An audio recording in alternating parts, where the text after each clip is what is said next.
Friends, welcome back to my channel. Second P U C ವಿದ್ಯಾರ್ಥಿಗಳಿಗೆ ನಿಮಗೆ ಮೊದಲನೇ ಪರೀಕ್ಷೆ ಕನ್ನಡ ಇರುತ್ತೆ. ಅದು ಕೂಡ 28ನೇ ತಾರೀಕು ಇರುತ್ತೆ. ಸೊ ಕನ್ನಡ ಪರೀಕ್ಷೆಯಲ್ಲಿ ನಿಮಗೆ ಕೇಳಬಹುದಾದಂತಹ ವೆರಿ ಇಂಪಾರ್ಟೆಂಟ್ ಹಾಗೂ ಫಿಕ್ಸ್ಡ್ ಕ್ವಶನ್ಸನ್ನು ನಾನು ಇವತ್ತಿನ ಈ ಒಂದು ವಿಡಿಯೋದಲ್ಲಿ ಹೇಳ್ತಾ ಇದ್ದೀನಿ. ಸೊ ಯಾರು ವಿಡಿಯೋನ ಸ್ಕಿಪ್ ಮಾಡದೆ ಎಂಡ್ವರೆಗೂ ನೋಡಿ.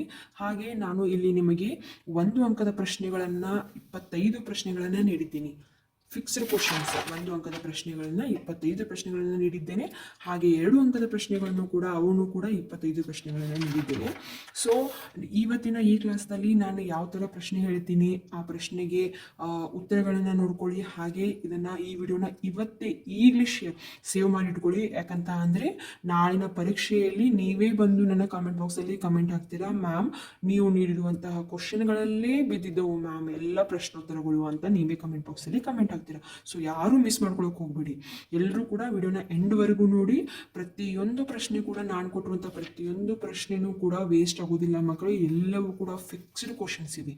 ಓಕೆ, ಅದಕ್ಕೆ ನೀವು ಲಾಸ್ಟ್ ಮಿನಿಟ್ದಲ್ಲಿ ನಿಮಗೆ ಓದೋದಕ್ಕೆ ತೊಂದರೆ ಆಗ್ಬೋದು ಅಂತ ನಾನು ಪ್ರಶ್ನೆ ಸಹಿತ ಉತ್ತರ ಸಹಿತ ನಾನು ಈ ವಿಡಿಯೋದಲ್ಲಿ ನಿಮಗೆ ನೀಡಿದ್ದೀನಿ. ಸೊ ನಿಮಗೆ ಈಸಿಯಾಗಿರುವಂಥ ಪ್ಯಾಟರ್ನನ್ನು ನೀಡಿದ್ದೀನಿ ಮಕ್ಕಳೇ. ನೀವು ಕಷ್ಟಪಡುವಂಥ ಅವಶ್ಯಕತೆ ಇಲ್ಲ. ಜಸ್ಟ್ ನೀವು ನೋಡ್ಕೋತಾ ಹೋಗಿ ಯಾವ ಥರ ಪ್ರಶ್ನೆಗೆ ಯಾವ ಥರ ಉತ್ತರ ಇದೆ ಅಂತ. ಬನ್ನಿ ಇವಾಗ ವಿಭಾಗದಲ್ಲಿ ನಿಮಗೆ 1 ಅಂಕದ ಪ್ರಶ್ನೆಗಳನ್ನು ನಾವು ಡಿಸ್ಕಷನ್ ಮಾಡೋಣ. ಮೊದಲನೇ ಪ್ರಶ್ನೆ ಬಂದ್ಬಿಟ್ಟು, ರಾವಣನ ಎದುರು ಪ್ರತ್ಯಕ್ಷವಾದ ವಿದ್ಯಾದೇವತೆ ಯಾರು? ನಾನು ಇಲ್ಲಿ ಶಾರ್ಟ್ಕಟ್ ಅಲ್ಲಿ ಬರೆದಿದ್ದೀನಿ. ಸೊ ನೀವು ಎಕ್ಸಾಮ್ ಟೈಮ್ದಲ್ಲಿ ಬರೆಯುವಾಗ ಫುಲ್ ಲೈನಲ್ಲಿ ನೀವು ಆನ್ಸರ್ನ ಬರೀಬೇಕಾಗುತ್ತೆ. ನಾನು ಎಲ್ಲ ಆನ್ಸರ್ನು ಕೂಡ ಶಾರ್ಟ್ಕಟ್ ಅಲ್ಲಿ ನೀಡಿದ್ದೀನಿ ಮಕ್ಕಳು. ವಿಡಿಯೋ ಲೆಂದಿ ಆಗುತ್ತೆ ಅಂತ ತುಂಬ ಫಾಸ್ಟಾಗಿ ಹೇಳ್ತಾ ಇದ್ದೀನಿ. ಸೊ ಅರ್ಥ ಮಾಡ್ಕೋತಾ ಹೋಗಿ.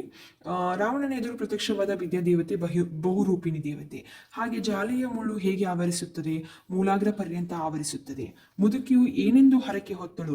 ಸೊಸೆಯೊಬ್ಬಳಿಗೆ ಈ ಹೊತ್ತು ಹೊರಗಿನ ಕೆಲಸ ಒದಗಿದರೆ ನಿನ್ನ ಪಾದಕ್ಕೆ 1 ಹೂ ಹೆಚ್ಚಿಗೆ ಇಡುತ್ತೇನೆ ಎಂದು ಮುದುಕಿ ಹರಕೆ ಹೊತ್ತಳು. 4ನೇ ಪ್ರಶ್ನೆ, ಜನರಿಗೆ ಯಾವುದಕ್ಕೆ ಗತಿ ಇಲ್ಲ? ಜನರಿಗೆ ಕುಡಿಯಲು ನೀರಿಲ್ಲ, ಗಂಜಿಗೂ ಗತಿ ಇಲ್ಲ. 5ನೇ ಪ್ರಶ್ನೆ, ಸ್ಥಳೀಯ ಭಾಷೆ ಕಲಿಯದ ಅನ್ಯ ಭಾಷಿಗರು ಏನಾಗುತ್ತಾರೆ? ಸ್ಥಳೀಯ ಭಾಷೆ ಕಲಿಯದ ಅನ್ಯ ಭಾಷಿಗರು ದ್ವೀಪಜೀವಿಗಳಾಗುತ್ತಾರೆ. ದನಿಗಳ ಮನೆಯ ಪಕ್ಕದಲ್ಲಿ ಯಾವ ಹೊಳೆ ಹರಿಯುತ್ತಿತ್ತು? ದನಿಗಳ ಮನೆಯ ಪಕ್ಕದಲ್ಲಿ ಶಾಂಭವಿ ಹೊಳೆಯು ಹರಿಯುತ್ತಿತ್ತು. ಹಾಗೆ 7ನೇ ಪ್ರಶ್ನೆ, ಕಲಿಯುವುದ ಅಮೃತ ಯಾವುದು? ಚಹಾ. 8ನೇ ಪ್ರಶ್ನೆ, ಕೃಷ್ಣೇಗೌಡರ ಆಣೆ ಮೊದಲು ಯಾವ ಮಠದಲ್ಲಿತ್ತು ಅಂದರೆ ಗೂಳೂರು ಮಠದಲ್ಲಿತ್ತು. ಹಾಗೆ 9ನೇ ಪ್ರಶ್ನೆ, ಪೋಸ್ಟ್ಮನ್ ಜಬ್ಬಾರನಿಗೆ ಒದಗಿದ ತೊಂದರೆ ಏನು? ಪೋಸ್ಟ್ ಆಫೀಸ್ ಶಾಖೆ ತೆರೆಯುವ ಬದಲು ಪೋಸ್ಟ್ ಬಾಕ್ಸ್ಗಳನ್ನು ನೇತು ಹಾಕಿದ್ದರಿಂದ ಜಬ್ಬಾರ್ ತೊಂದರೆಗೆ ಸಿಕ್ಕಿ ಹಾಕಿಕೊಂಡನು. ಸೊ ನೋಡಿ, ನೆಕ್ಸ್ಟ್ 10ನೇ ಪ್ರಶ್ನೆ, ಕೃಷ್ಣೇಗೌಡರ ಆನೆಯ ಹೆಸರೇನು? ಗೌರಿ. ರಾವಣನಿಗೆ ಯಾರ ಬಗ್ಗೆ ವೈರಾಗ್ಯ ಮೂಡಿತು? ಸೀತೆಯ ಬಗ್ಗೆ. ಗುರು ಹೇಗೆ ವರ್ತಿಸಬಾರದು? ಲಘುವಾಗಿ ವರ್ತಿಸಬಾರದು. ಹಗೆಯನ್ನು ಏನೆಂದು ಉಪೇಕ್ಷಿಸಬಾರದು? ಬಾಲಕನೆಂದು ಉಪೇಕ್ಷಿಸಬಾರದು. ಯಾವುದನ್ನ ಸೆಳವಿದೆ ಎಂದು ಕವಿ ಹೇಳುತ್ತಾನೆ ಅಂದರೆ ಜೀವನದ ಹಾದಿಗೆ. ಕೊನೆಗೆ ಬಸಲಿಂಗ ಯಾವುದರಿಂದ ಮುಕ್ತನಾಗಿದ್ದ? ಆ ಸುಳ್ಳುಗಳಿಂದ ಮುಕ್ತನಾಗಿದ್ದ. ಬಸಲಿಂಗನ ಹೆಂಡತಿ ಹೆಸರು ಕೇಳುವುದು ಮಕ್ಕಳು. ಇದು ಕೂಡ ಇಂಪಾರ್ಟೆಂಟು, ಸಿದ್ಲಿಂಗಿ. ನೆನಪಿಟ್ಟುಕೊಳ್ಳಿ, 1 ಮಾರ್ಕ್ಸ್ ಕೇಳುವಂಥದ್ದು. ಹಾಗೆ ಮುಟ್ಟಿಸಿಕೊಂಡವನು ಕಥೆಯಲ್ಲಿ ಬರುವ ಸರ್ಕಾರಿ ಆಸ್ಪತ್ರೆಯ ವೈದ್ಯರ ಹೆಸರೇನು? ಡಾಕ್ಟರ್ ತಿಮ್ಮಪ್ಪ. ಬಸಲಿಂಗನಿಗೆ ಮೊದಲು ಯಾವ ಕಣ್ಣಿನಲ್ಲಿ ನೋವು ಆರಂಭವಾಯಿತು? ಎಡಗಣ್ಣಿನಲ್ಲಿ ಆರಂಭವಾಯಿತು ಮಕ್ಕಳೇ. ಸೀತೆ ರಾವಣನನ್ನು ಏನೆಂದು ಬೇಡಿಕೊಂಡಳು? ರಾಮನ ಆಯಸ್ಸು ಪ್ರಾಣ ಇರುವವರೆಗೂ ಇಲ್ಲಿಗೆ ಬಾರದಿರು ಎಂದು ರಾವಣನನ್ನು ಸೀತೆ ಬೇಡಿಕೊಳ್ಳುತ್ತಾಳೆ. ಹಾಗೆ 20ನೇ ಪ್ರಶ್ನೆ, ಶಿವಪಥವನ್ನ ಅರಿಯದಿದ್ದರೆ ಏನಾಗುವುದು? ಶಿವಪಥವನ್ನ ಅರಿಯದಿದ್ದರೆ ಕೈಯಲ್ಲಿ ಲಿಂಗವಿದ್ದು ಫಲವಿಲ್ಲದಂತಾಗುವುದು.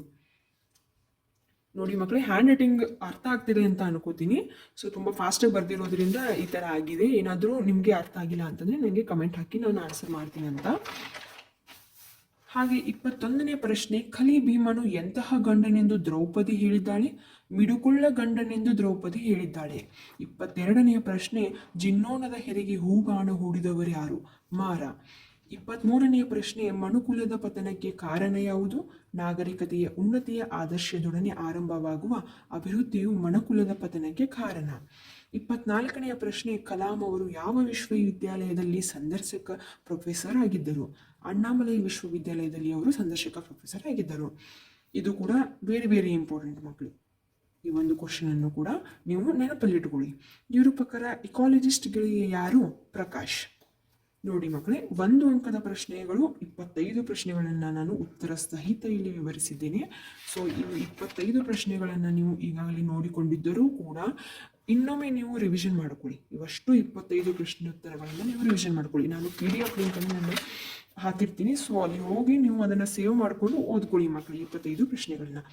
ನಂತರ 2 ಅಂಕದ ಪ್ರಶ್ನೆಗಳನ್ನು ಕೂಡ ಇವಾಗ ಡಿಸ್ಕಷನ್ ಮಾಡೋಣ. ನೋಡಿ, ಇಲ್ಲಿ ನಾನು ಶಾರ್ಟ್ಕಟಲ್ಲಿ ಆನ್ಸರ್ ಬರೆದಿರ್ತೇನೆ.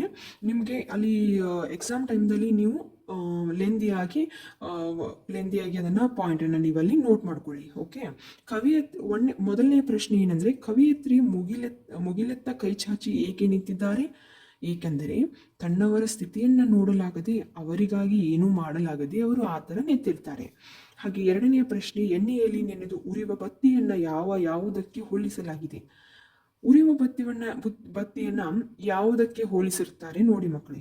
ಮಿಂದು ಮಡಿಯುಟ್ಟ ಭಕ್ತನಿಗೆ ಬೆಳಕ ಬಟ್ಟೆ ತೊಡವ, ಅಂದರೆ ಜ್ಞಾನದ ದಾರಿ ತೋರುವ ಯೋಗಿಗೆ ತಾನು ಹೆಣೆದ ಜಾಲದಲ್ಲಿ ಪ್ರಾಣ ನೀಗುವ ಜೇಡಕ್ಕೆ ಹೋಲಿಸಲಾಗಿದೆ.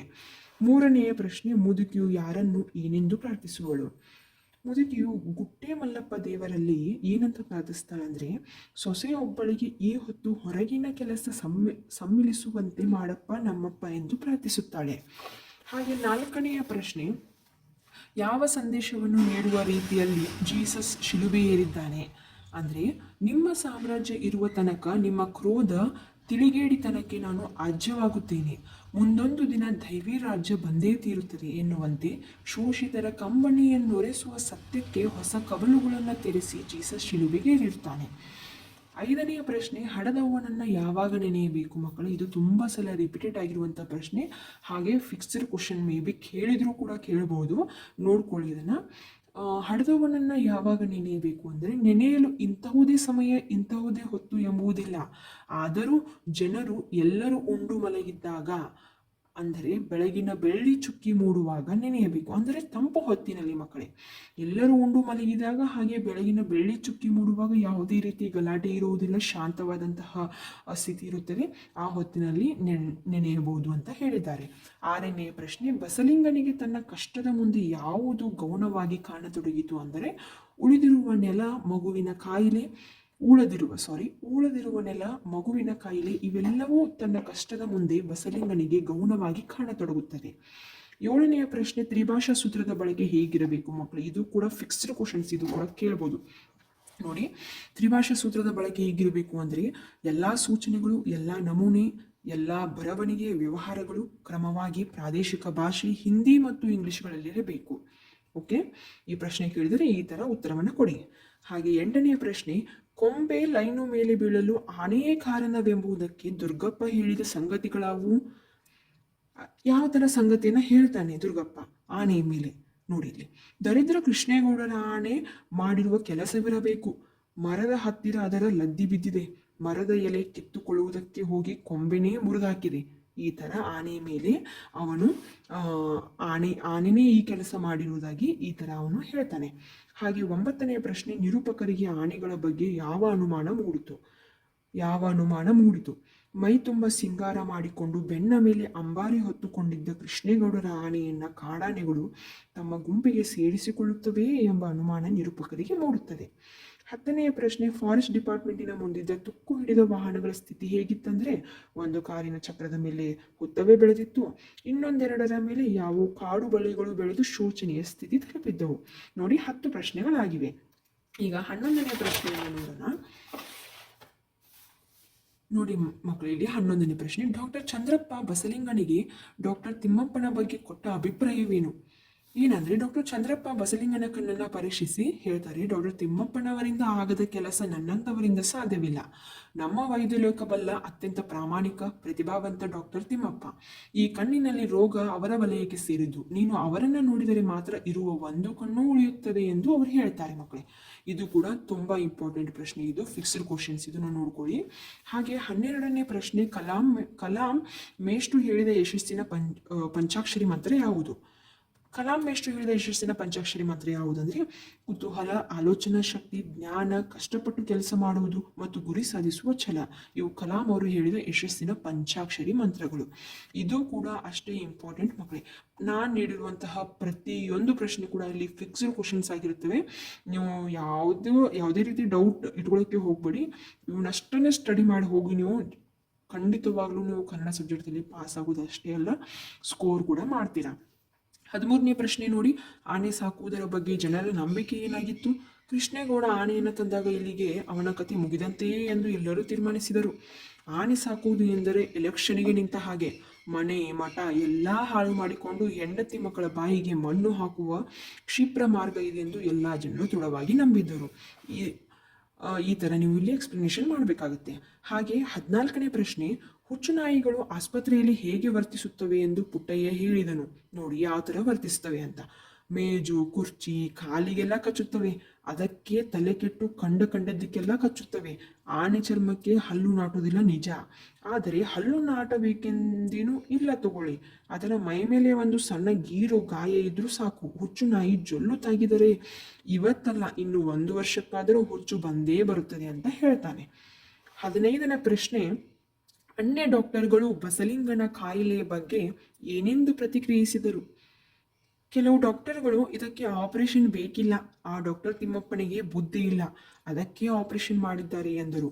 ಔಷಧಿ ನೀಡಿ ಹಿತವಚನ ನೀಡಿ ಕಳಿಸ್ತಾರೆ ಅವರು. ಹಾಗೆ 16ನೇ ಪ್ರಶ್ನೆ, ಬ್ರಿಟಿಷರು ಬರುವ ಮೊದಲು ವಾಲ್ಪರೆ ಹೇಗಿತ್ತು? ಯಾವ ಥರ ಬ್ರಿಟಿಷರು ಬರುವ ಮೊದಲು ವಾಲ್ಪರೆ ಇತ್ತು ಅನ್ನುವಂತಹ ಸಂಗತಿಯನ್ನು ನೀವಿಲ್ಲಿ ಡೀಪ್ ಆಗಿ ಎಕ್ಸ್ಪ್ಲನೇಷನ್ ಮಾಡಬೇಕಾಗುತ್ತೆ. ನೋಡಿ, ಬ್ರಿಟಿಷರು ಬರುವ ಮೊದಲು ವಾಲ್ಪರೆ ಗಗನಚುಂಬಿ ಮರಗಳಿಂದ ಕೂಡಿದ್ದು.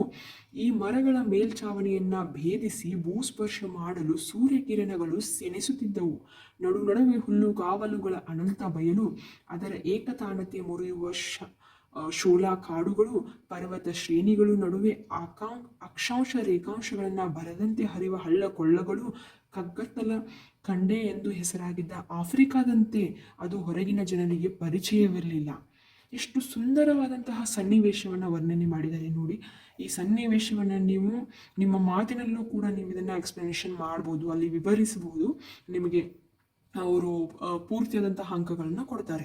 ಹಾಗೆ 17ನೇ ಪ್ರಶ್ನೆ ನೋಡುವುದಾದರೆ, ಕನ್ನಡದ ಸಮಸ್ಯೆಗಳು ಎಲ್ಲಿಯವರೆಗೆ ಇದ್ದೇ ಇರುತ್ತದೆ ಅಂದರೆ, ಎಲ್ಲಿಯವರೆಗೆ ಕನ್ನಡ ನಮ್ಮ ಆಡಳಿತ ಶಿಕ್ಷಣದಲ್ಲಿ ಪ್ರಥಮವೂ ಪ್ರಧಾನವೂ ಆಗಿರುವುದಿಲ್ಲವೋ, ಎಲ್ಲಿಯವರೆಗೆ ಅದು ಜನಜೀವನವನ್ನು ತುಂಬಿಕೊಳ್ಳುವುದಿಲ್ಲವೋ, ಎಲ್ಲಿಯವರೆಗೆ ಕನ್ನಡಿಗರು ಸ್ವಾಭಿಮಾನಿಗಳಾಗಿರುವುದಿಲ್ಲವೋ ಅಲ್ಲಿಯವರೆಗೆ ಕನ್ನಡದ ಸಮಸ್ಯೆಗಳು ಇದ್ದೇ ಇರುತ್ತವೆ. 18ನೇ ಪ್ರಶ್ನೆ, ವಿಜಯ ಸುಂದರಂ ಸಿಕಂದರಾಬಾದ್ ಶಾಲಾ ಬಾಲಕಿ ಬಗೆಗೆ ಹೇಳಿದ ಹೆಮ್ಮೆಯ ಮಾತುಗಳಾಗುವು. ನೋಡಿ ಯಾವ ಥರ ಹೆಮ್ಮೆಯ ಮಾತುಗಳನ್ನು ಹೇಳ್ತಾರೆ. ಈ ಬಾಲಕಿ ನಮ್ಮ ಕ್ಷಿಪಣಿಯ ಆಕಾರ ಗಾತ್ರ ಕುರಿತು ಒಂದಷ್ಟು ವಿವರ ಕೇಳಿದ್ದಳು. ನಾನು ಮಾಹಿತಿ ನೀಡಿದ್ದೆ. ನೋಡಿ ಎಂತಹ ಅದ್ಭುತ ಮಾದರಿ ತಯಾರಿಸಿದ್ದಾಳೆ ಎಂದು ಹೆಮ್ಮೆಯಿಂದ ಹೇಳಿದರು. 19ನೇ ಪ್ರಶ್ನೆ, ಕಲಾಂ ಅವರ ದೃಷ್ಟಿಯಲ್ಲಿ ಕನಸುಗಳು ಏನಾಗುತ್ತವೆ ಅಂದರೆ, ಕಲಾಂ ಅವರ ದೃಷ್ಟಿಯಲ್ಲಿ ಕನಸುಗಳು ಆಲೋಚನೆಗಳಾಗುತ್ತವೆ. ಆ ಆಲೋಚನೆಗಳು ಸೃಜನಾತ್ಮಕ ಕ್ರಿಯೆಗಳಾಗಿ ಪರಿವರ್ತನೆಗೊಳ್ಳುತ್ತವೆ. ನೋಡಿ ಎಷ್ಟು ಚೆನ್ನಾಗಿ ಅವರು ಹೇಳಿದರೆ, ಕನಸುಗಳು ಆಲೋಚನೆಗಳಾಗುತ್ತವೆ, ಆ ಆಲೋಚನೆಗಳು ಸೃಜನಾತ್ಮಕ ಕ್ರಿಯೆಗಳಾಗಿ ಪರಿವರ್ತನೆಗೊಳ್ಳುತ್ತವೆ ಅಂತೆ. ನಿಜಕ್ಕೂ ಅವರ ಒಂದು ದೃಷ್ಟಿಕೋನ ತುಂಬ ಅದ್ಭುತವಾದದ್ದೇ ಅಂತ ಹೇಳ್ಬೋದು ಮಕ್ಕಳೇ. ನೋಡಿ ಈ ಒಂದು ಕಲಾಂ ಅವರ ಅವ್ರು ಹೇಳಿರುವಂತಹ ಎಲ್ಲ ದೃಷ್ಟಿಕೋನಗಳು, ವಿಚಾರಗಳಾಗಿರ್ಬೋದು, ಹಾಗೆ ಆ ಪಾಠದಲ್ಲಿ ಬರುವಂತಹ ಪ್ರತಿಯೊಂದು ಪ್ರಶ್ನೆ ಉತ್ತರಗಳನ್ನ ನೀವು ಚೆನ್ನಾಗಿ ಅಭ್ಯಾಸ ಮಾಡ್ಕೊಳ್ಳಿ ಮಕ್ಕಳೇ. ಹಾಗೆ 20ನೇ ಪ್ರಶ್ನೆ, ಮುದ್ದನನ್ನ ಮನೋರಮೆ ಹೇಗೆ ಉಪಚರಿಸಿದಳು? ನೋಡಿ, ದೂರದಿಂದಲೇ ಪತಿ ಬರುವುದನ್ನು ಕಂಡ ಮನೋರಮೆ ಎದ್ದು ಆತನನ್ನ ಎದುರುಕೊಂಡು ಕೈಕಾಲು ತೊಳೆಯುವುದಕ್ಕೆ ಮೊದಲು ನೀರು ಕೊಟ್ಟು ಮನೆಯೊಳಗೆ ಕರೆದುಕೊಂಡು ಹೋಗಿ ಮಣೆ ಇತ್ತು ಅಂದರೆ ಕುಳಿತುಕೊಳ್ಳಲು ಮಣೆ ನೆಡ್ತಾಳೆ. ಹಾಗೆ ಕುಡಿಯಲು ಹಾಲನ್ನು, ತಿನ್ನಲು ರುಚಿಕರವಾದ ಹಣ್ಣುಗಳನ್ನು, ಮಾತ್ರವಲ್ಲದೆ ರಸವತ್ತಾದ ಕೆಂಪು ಹರಿತ ತಾಂಬೂಲವನ್ನು ನೀಡಿ ಉಪಚರಿಸಿದಳು. ನೋಡಿ ಮಕ್ಕಳೇ, ಇಲ್ಲಿ ನಾನು 2 ಅಂಕದ ಪ್ರಶ್ನೆಗಳನ್ನು 20 ಪ್ರಶ್ನೆಗಳನ್ನು ನೀಡಿದ್ದೇನೆ, 1 ಅಂಕದ ಪ್ರಶ್ನೆಗಳು 25 ಪ್ರಶ್ನೆಗಳನ್ನು ನೀಡಿದ್ದೇನೆ. ಸೊ ಇವಷ್ಟನ್ನು ನೀವು ನೋಡ್ಕೊಳ್ಳಿ. 1 ಅಂಕ 1 ಮಾರ್ಕ್, ಹಾಗೆ 2 ಮಾರ್ಕ್ ಪ್ರಶ್ನೆ.